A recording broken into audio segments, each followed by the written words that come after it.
Hello, everyone. I am Zakiya Monique, Master Relationship Strategist, Transformational Speaker, and best-selling author of Killer Connections. You can get that at www.killerconnections.com. Excited to be here tonight.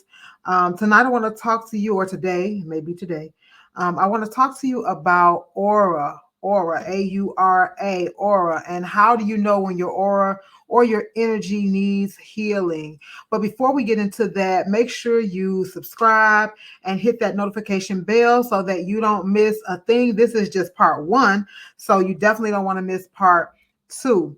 So, I alluded to this a little bit before, but aura is your energy, it's your vibes, it's the vibe that you give off, okay? And so what's happening is many of us are out here giving it our all. We're out here cooking well. We're out here looking good. We're out here cleaning, keeping our homes together. We're out here dressed to the nines. We're doing everything that we feel is the right thing to do. And we're still not attracting somebody whose leadership that we trust or want to follow. We're not attracting someone that we want to be bothered with, quite frankly.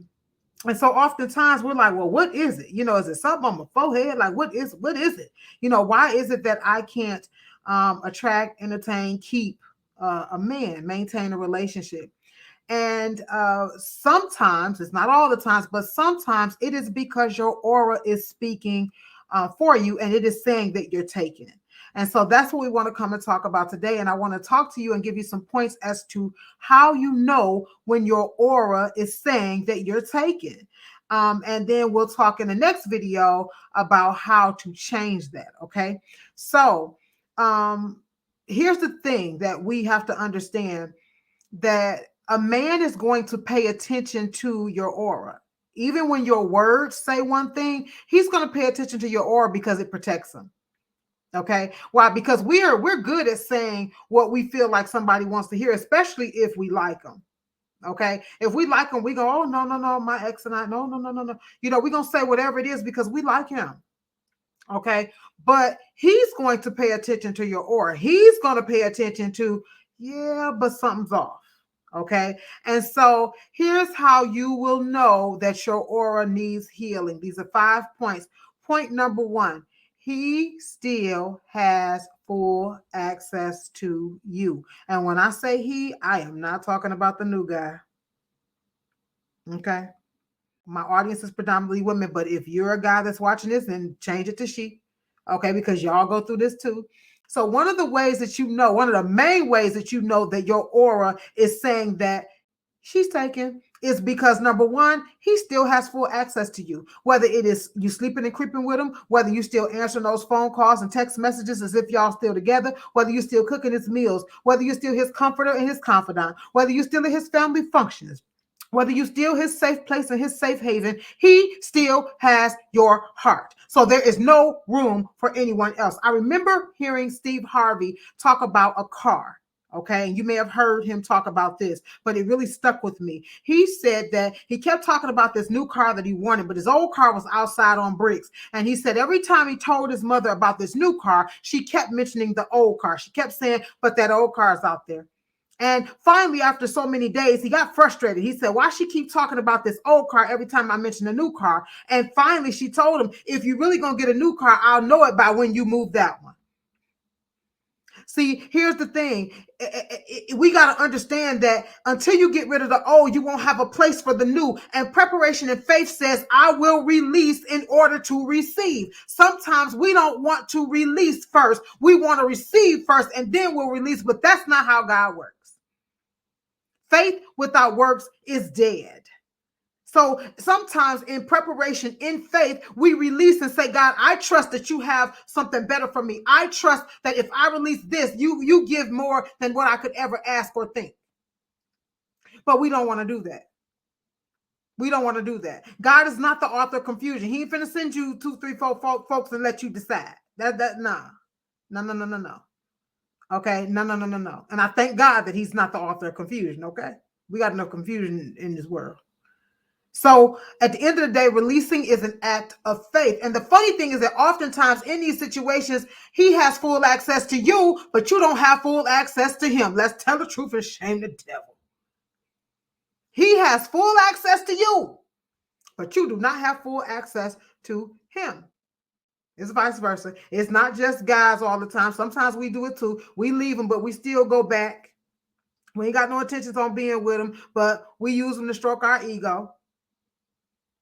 Because see, it's something about knowing that you can have them if you wanted to that keeps your ego boosted. So women, this is a vice versa type situation because sometimes we do it too. We tip back in just to see if the door is cracked. We play games. We use him to make him feel better about ourselves because he literally adores us. And at the end of the day, usually the person on the receiving end, whether it be male or female, the one who's still usually hanging on, the one who's still usually granting access is the person that got left. You know why? Because usually the person who did the leaving usually grieved in the relationship. See, sometimes we don't even pay attention to the fact that our mate is grieving. We don't even pay attention to the fact that they're not happy. Nope, we don't care. Just pause for this picture. Pause for this Facebook. I don't care. I've seen so many pictures of husbands that look like rescue me. And I'm like, wow. And she don't care. She just a smile and she don't care. Oh, he always mean mug the camera. Honey, I'm not looking at his smile. I'm not looking at his face. I'm not looking for a smile. I'm looking at his eyes. His eyes say, I don't even care. Okay. And I just don't want nobody around me that's just zapping my joy. Because you sitting around, you just all, well, I don't care. All right, whatever you want to do. No, thank you. I don't want that. I don't want that. I don't want that. You know what I'm saying? I don't want that. So, number one, he has full access to you or she, but you don't have full access to him. That's the first way to know that your aura needs healing because you're still connected to that person, whether it's body, soul, mind, whatever. Number two, you are still holding out hope that you're going to get back together. This means that you'll have a cap on everything that you give to anybody else. So do you know that there are some people that say, okay, I'll date, and they date and they start getting serious with somebody, and guess what they do? They self-sabotage. Because I got to remain available just in case he realizes that I'm the one, because he could realize any day now. So your ex can realize any day now. So you got to keep a little crack in the door just in case he realizes that you were the one all the time and comes back and proposes to you in this dream and this thing that you have in your mind. Don't you understand that you can press fast forward, you can play, and you can keep it moving on in your life. And if it's meant to be, you ain't got to make it be. Because what you force, you will fix. I say this stuff all the time because maybe, just maybe, they say that sometimes you have to say something 7 times before a person get it. So I typically say the same stuff a lot because maybe then people will understand what you force, you will fix. I don't care what you're doing. If it's meant to be, y'all gonna connect, but you don't have to press pause. He should fast forward. Okay? You continue to compare yourself to the new person that he got just to make sure you're the better choice. Because how else is he going to see it? You make sure to let people know what's going on that y'all have in common so that they can go back and tell them that you're still available for them. But here's the problem. If you're really waiting well, you will heal and you will outgrow what you liked about him. You will outgrow him. Your healing will cause you to outgrow who you were. So by the time he circles around, you will find out that he's not even your type no more. He's not. This is why some of us don't want to develop and heal, because we really know that deep in our hearts that if you keep on healing, after a while, he won't even be your type, especially if he's not growing up and healing. So he circles around and he finally comes back to you after doing everything he wants to do. And he says, you're the one. And you realize he's not the one. But then you do what? You settle. You settle. This is how we end up settling, because we're waiting for that old love to blaze again. But that wood is burnt to a crisp, the fire is out, and the matches are gone. It's a wrap. And I want you to know today that time, it can heal a broken heart if you let it. But oh, baby, it can break a waiting one. So you got to be careful. All right. So number 2, you're still holding out hope that y'all going to get back together again. Number 3, you are still attached to what should be. What should be. Oftentimes we believe that we were the best one for him. And we might be right. Okay. I'm not disputing that. We might be right. And not only do we believe that, but sometimes the family and the friends and other people believe it too. Right. And they would rather have you in his life than her, because they feel like you will have a greater impact or a better impact. I've heard all this stuff. Okay. But don't none of that mean nothing if he don't know or value you as being the best thing that ever happened to him. Can I go ahead and talk it like I feel it today? I don't care if his mama think you the best thing for him. I don't care if his sister think you the best thing for him. I don't care if his BFF think you the best thing for him. If he don't think you the best thing for him, if he don't think so, it don't matter. Because if he does not value your contribution to his life, if he does not value your impact on his life, if he doesn't value, he's not going to pay the cost.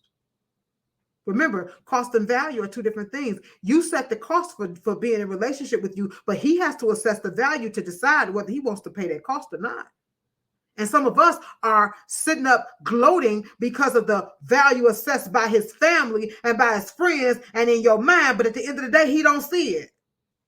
And that's evidenced by the lack of commitment, the lack of effort, the lack of consistency.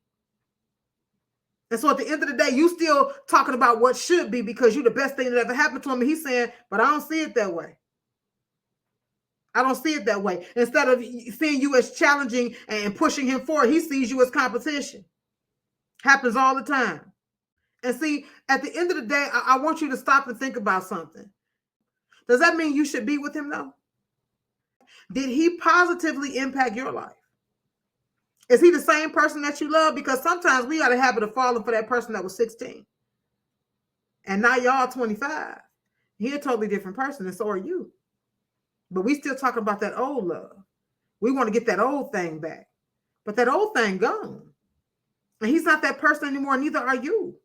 But we still holding on to that 16-year-old love because we just believe he's going to come back one day. Listen. You, his family, or his friends may believe that you're the best thing for him, but it don't make a difference. And you have got to move on from what should be to what is. Because otherwise you're going to be sitting around daydreaming and I'm thinking of you, daydreaming and I'm thinking of you, daydreaming and I'm thinking of you, and talking about what could be and what could have been and all of that, wasting time. And I always say that time is the most precious commodity that we have. We cannot advance it, nor can we return it. All we have is now. And how dare we continue to give away life? Because time is life. It's not like money. How dare we continue to give away life, waiting for somebody to see our value? Okay. So number 3, you still attached to what should be. And see, I remember a young lady, and she might be watching this and she'll think it's funny today, but she said, well, I just thought that me and him would sit in rocking chairs and, we would raise our kids and we would sit in the rocking chair on the porch and we would have lemonade and we grow old together. And I asked her one quick question. I said, was he involved in that dream? Did he share in that? Because see, sometimes we got this thing all figured out, and baby, it takes 2 to tangle. You had all this figured out. This is what you said it would be, and this is what you thought it would be. But did you ever consult the other party? Because sometimes that wasn't a dream and that wasn't a thought for y'all. So again, we have to come back to reality and accept what is and not bask in what should be.